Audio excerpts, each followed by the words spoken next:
Oke, yuk kita singkirkan dulu gambaran Kekaisaran Ottoman yang mungkin kita kenal dari buku-buku pelajaran.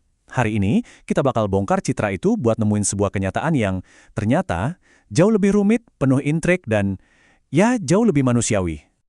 Kalau kita mikirin Sultan Ottoman, gambarannya seringkali kayak gini kan? Seorang penguasa absolut di atas tahta emasnya. Cukup dengan satu kata, dia bisa memulai perang atau menciptakan perdamaian.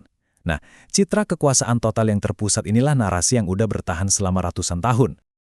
Tapi, apa iya sesimpel itu? Apa benar semua kekuasaan benar-benar ada di tangan satu orang di atas tahta? Nah, inilah pertanyaan yang akan kita coba jawab bareng-bareng. Jadi, citra Sultan yang Maha Kuasa ini tuh bukan muncul gitu aja loh. Ini adalah sebuah citra yang sengaja dibangun, sebuah strategi politik. Terutama dalam surat menyurat dengan penguasa asing, kekaisaran perlu banget menampilkan wajah kekuatan yang tak tergoyahkan. Bahasa yang mereka pakai itu lugas banget, menciptakan dunia yang seolah cuma hitam dan putih. Pilihannya cuma dua, Anda adalah bawahan yang patuh, atau Anda adalah musuh yang tinggal nunggu waktu buat dihukum. Ini bukan surat biasa, ini tuh unjuk kekuatan. Dengan nggak ngasih ruang buat negosiasi yang setara, mereka menegaskan superioritas absolut mereka di panggung dunia. Oke, sekarang yuk kita coba intip apa yang sebenarnya terjadi di balik tirai kekuasaan. Jauh dari citra yang rapi tadi, proses pengambilan keputusan di istana itu seringkali jauh lebih rumit, lebih personal, dan jujur aja ya, lebih berantakan. Kita ambil contoh penaklukan Kreta. Secara resmi, alasannya kedengaran strategis banget. Ini langkah geopolitik buat mengamankan jalur ke Mesir. Tapi kenyataannya, keputusan itu ternyata lebih dipicu oleh sikut-sikutan faksi di istana, kondisi mental Sultan Ibrahim yang gak stabil, dan anggapan kalau Venesia lagi lemah. Ini bukan soal strategi besar, tapi lebih ke politik oportunistik saat itu. Dan pola ini tuh kejadian terus-terusan. Penaklukan Yaman tertunda bukan karena masalah strategi, tapi karena dua komandannya saling bersaing buat dapat jabatan tertinggi. Perang Siprus juga sama, lebih dipengaruhi oleh persaingan elit.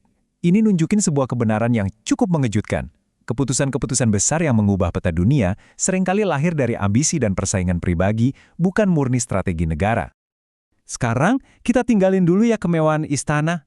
Kita coba jalan-jalan ke ujung-ujung wilayah kekaisaran, soalnya untuk benar-benar paham, kita harus lihat ke daerah perbatasan, tempat di mana aturan dari pusat seringkali nggak sepenuhnya berlaku, dan kehidupan punya ritmenya sendiri.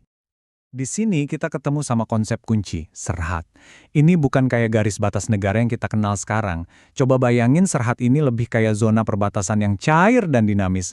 Sebuah garis depan yang secara ideologis emang dirancang untuk terus bergerak maju, memperluas wilayah kekuasaan. Terus, siapa aja yang tinggal di zona Serhat ini? Wah, ini dunia yang liar. Dihuni oleh prajurit perbatasan kayak Kosak, penjara seperti Tatar Crimea, sampai pangeran-pangeran kecil yang kesetiaannya bisa berubah dalam semalam. Kehidupan di sini itu intinya soal bertahan hidup, penuh dengan pertempuran kecil, penjarahan, dan aliansi rapuh yang hari ini dibuat, besok bisa aja hancur. Tapi di tengah semua kekacauan geopolitik ini ada manusianya dong.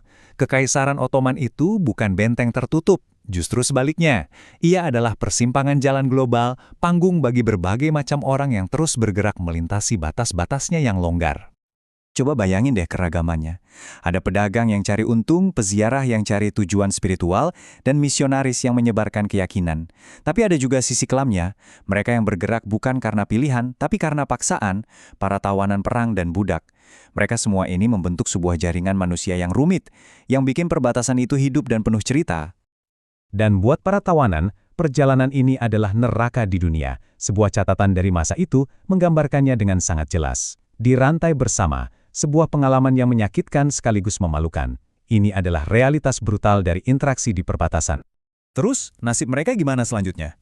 Ada yang mungkin beruntung bisa ditebus atau ditukar, tapi banyak banget yang berakhir jadi budak, jadi pendayung di kapal-kapal perang atau pekerja paksa. Dan yang penting kita ingat, ini adalah kenyataan pahit yang terjadi di semua sisi konflik di Mediterania pada masa itu. Tapi, ya nggak ada yang abadi. Selama berabad-abad, Ottoman melihat diri mereka nggak terkalahkan.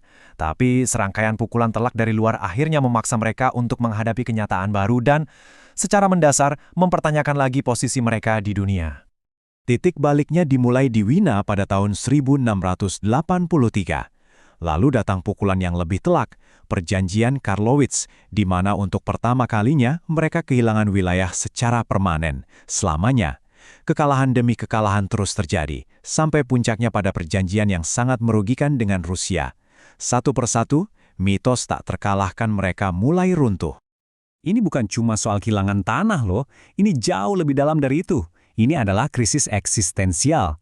Ideologi inti kekaisaran itu dibangun di atas kemenangan. Kemenangan dianggap sebagai bukti restu ilahi dan legitimasi sultan. Nah, pas kemenangan berubah jadi kekalahan, seluruh bangunan ideologi itu jadi retak. Tiba-tiba, mereka harus belajar bernegosiasi sebagai pihak yang setara, bukan lagi sebagai penguasa dunia. Jadi, apa pelajaran yang bisa kita ambil? Bahwa di balik narasi besar para penguasa, sejarah itu sebenarnya juga ditulis oleh intrik politik, oleh kerasnya kehidupan di perbatasan, dan oleh perjalanan orang-orang biasa. Ini bikin kita bertanya, kira-kira berapa banyak lagi ya cerita nyata yang tersembunyi di balik tahta-tahta kekuasaan, baik di masa lalu maupun di masa sekarang?